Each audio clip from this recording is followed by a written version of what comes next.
그만해야 되는 순간이 있잖아요. 그때요, 다섯의 마법을 사용해 보세요. 안녕하세요, 조아빠입니다. 오늘은 미운 4살 아이에게 지혜롭게 그만을 이야기하는 소통법에 대해서 나눠보려고 합니다. 따뜻한 봄날이 왔어요. 우리 육아에도 봄날이 오겠죠? 저는 아침마다 전쟁을 좀 치르고 있습니다. 조아조아 남매를 준비시켜서 나가는 게 쉽지 않아요. 특히 아직 4살인 조아는요, 저의 손길을 필요로 하기 때문에 밥을 먹고 책 보고 있는 조아에게 조아야 어린이집 가기 씻자 라고 하면요, 한 방에 오케이 한 적이 없어요. 물론 다른 것도 한 방에 하는 건 없죠. 내가내가병이 생기고요, 자기 주장이 강해지는 미운 4살이라고 하는 시기가 온 것 같아요. 조아에게요, 씻자고 하면요, 싫어요는 기본이고요, 분명히 들었으면서 못 들은 척 무시하기도 하고요, 막 도망 다녀요. 얼마나 잽싼지. 그렇게 자기는 씻기 싫다, 더 책을 보거나 뭐 다른 걸 하겠다 의사 표현을 하죠. 그럼 어때요? 시간은 점점 흐르고 나가긴 해야 되는데 제 마음은 막 조급해지고, 그럼 어떡해요? 아이를 번쩍 안고 화장실로 가죠. 그럼 아이는요, 막 발부둥을 치면서 소리를 질러요. 아빠 이게 뭐예요? 난 아직 준비가 안 됐단 말이에요. 난 씻기 싫단 말이에요. 이런 식으로 자기의 의사를 표현해요. 아이가 무언가를 할 때요, 부모님들이 그만해야 되는 순간이 있잖아요. 그때요, 다섯의 마법을 사용해 보세요. 다섯의 마법은요, 아이에게 아빠가 5이라는 숫자를 셀 건데 그 이후에 이런 일이 벌어질 거다라는 걸 미리 얘기해 주고요, 아이에게 마음의 준비할 시간을 주는 거예요. 어른도 마찬가지잖아요. 노래방에 가서 신나게 찐찐찐찐찐이야 막 이렇게 노래를 부르고 있는데 갑자기 노래가 뚝 끊겨요. 그러더니 사장님이 나가세요 그러면 뭐야, 감정이 상하잖아요. 그걸 방지하고자 노래방에 시간도 표시가 되고, 그리고 마지막 곡은 끝까지 부를 수 있다는 암묵적인 약속이 있잖아요. 다섯의 마법도 아이에게 이런 노래방의 시간과 같은 역할을 합니다. 근데 왜 다섯의 마법이냐고요? 셋은 좀 짧아 보여서요, 제가 다섯으로 했는데요. 그럼 부모님마다 각자 아이와 시간을 정하시면 되고요, 너무 길지만 않으면 됩니다. 다섯의 마법은요, 그만이라고 아이를 제재하는 모든 순간에 사용할 수 있는데요. 아영아, 우리 어린이집 가게 책 그만 보고 씻자. 싫어요. 아영이 책을 계속 보고 싶구나. 우리 책은 갔다 와서 보고 이제 씻어야 돼. 아빠가 5을 셀 건데 아영이가 그때까지 계속 책을 보고 있으면 아빠가 아영이를 번쩍 안고 갈게요. 하나, 둘, 셋, 넷, 5. 그래도 아이가 계속 책을 보고 있으면 아이를 안고 씻으러 가시면 됩니다. 물론 그 사이에 아이가 일어나서 씻으러 가면 땡큐죠. 아이가 무겁다고요? 그렇죠. 그래서 아빠 육아의 빛을 바랍니다. 아빠의 힘! 아빠 5 세고 가져갈 거예요. 하나, 둘, 셋, 넷, 5 주세요. 가져갈게요. 내가 엄마 있어요. 네. 아빠 5 세고 가져갈게요. 하나, 둘, 셋, 넷, 5 주세요.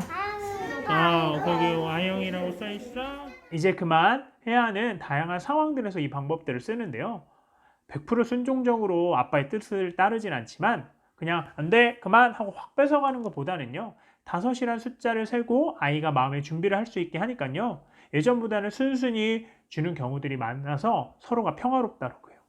5의 마법에는요, 3가지 주의할 점이 있는데요. 첫째, 아이의 감정을 알아주고 그만해야 하는 이유를 설명한다. 아이가 위험한 가위를 가지고 장난을 치고 있어요. 좋아요, 가위 위험해요. 아빠 주세요. 안 준다. 아빠 5 세고 가져갈게요. 하나, 이렇게 숫자를 세시면 돼요. 그리고 가져오시면 됩니다. 그리고 나서 좋아요, 가위 오빠 하는 거 보고 너도 하고 싶었어요? 재밌겠지. 근데 조아가 혼자 하기엔 위험하니까 아빠랑 같이 해볼까요?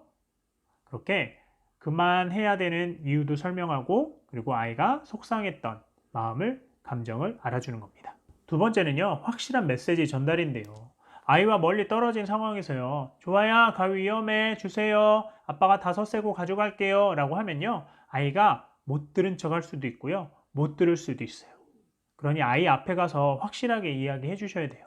특히 남자아이들은요, 집중하거나 몰입하면 진짜 못 듣는데요. 멀티가 안 된대요. 그러니 남자아이들은 특별히 더 가까이 가서요, 아이와 눈을 보고 메시지를 전달하셔야 합니다. 세 번째는요. 숫자를 차분하게 세어라.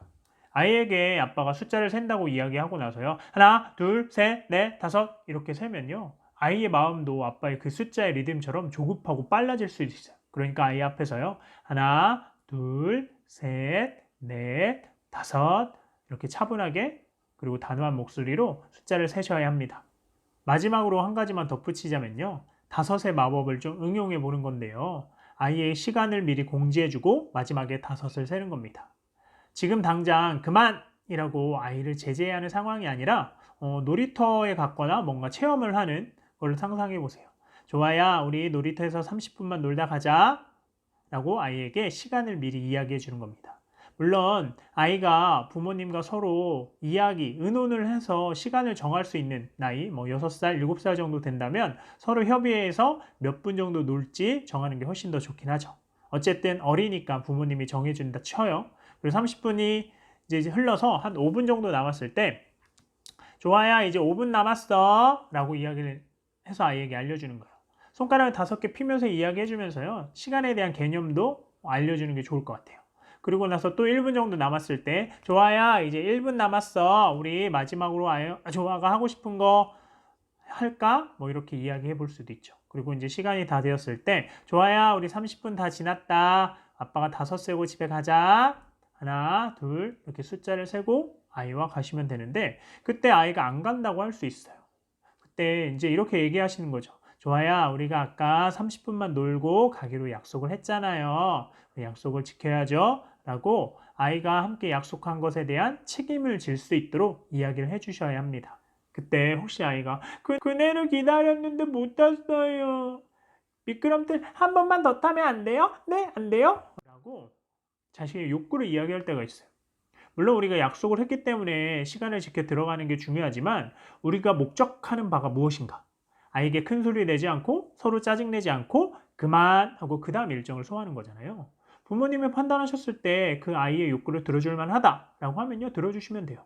근데 그럴 수 없는 상황이다. 라고 하면 아이에게요. 그네를 기다렸는데 못 탔구나. 우리 조아 진짜 속상하겠다. 아빠도 너무 속상하다. 조아야 우리 내일은 와서 그네부터 탈까? 라고 하면서요. 아이의 마음을 알아주고 위로해주는 모습이 필요합니다. 자, 정리해볼까요? 다섯의 마법은 아이의 행동을 제재해야 할 때 아이에게 마음에 준비할 수 있는 시간을 주는 것으로 아이의 감정을 알아주고 그만해야 하는 이유를 설명합니다. 또한 아이가 확실히 인지할 수 있게 이야기해야 하고 차분한 목소리로 숫자를 셉니다. 더 나아가 주어진 시간을 미리 알려주고 시작하는 것도 좋습니다. 미운 4살을 기점으로 생긴다는 내가내가병 그리고 자기 주장이 강해진 아이들에게요. 갑작스럽게 제재를 가한다면 아이들이 말로 아빠 제가 지금 책을 보고 있잖아요. 아빠 마음대로 책을 뺏어가시면 어떡해요? 라고 말은 못하지만 여러 가지 모습으로 자기를 좀 존중해달라고 표현하고 있습니다. 아이가 아직 어리기에 100% 아이의 의사를 다 존중해 줄 수는 없지만 짧은 시간이라도 아이 스스로 마음의 준비를 하고 행동을 통제해보고 그리고 부모로부터 자기가 존중받고 있다는 경험을 통해서 자존감이 높은 아이로 자랄 수 있는 바탕이 됩니다.